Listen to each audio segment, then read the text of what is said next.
Maaari bang maaresto ang isang tao kahit walang waran? Kung gusto niyong malaman ang sagot, let's have a legal chit-chat.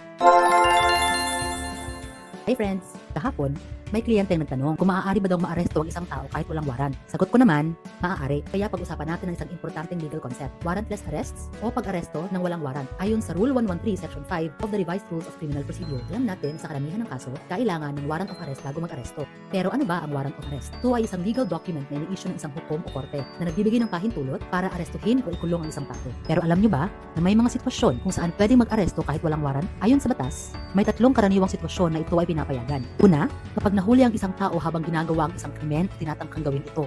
Ito ay tinatawag sa batas na in flagrante delicto or caught in the act. Halimbawa, kung may nahuling nagnanakaw sa tindahan habang ginagawa ito, pwede siyang arestuhin agad kahit walang warrant. Pangalawa, kung kagagawa lang ng isang krimen at may probable cause o sapat na dahilan para paniwalaang ang isang tao ang gumawa nito, pwede rin siyang arestuhin. Ito ang tinatawag sa batas na hot pursuit. Halimbawa, kung may tumakbo matapos magnakaw at itinuro siya ng mga saksi, pwedeng arestuhin agad. At pangatlo, kung ang isang tao ay nasa bilanggo o nasa kustodiya na at tumakas, hindi na kailangan ng warrant upang siya ay arestuhin ulit.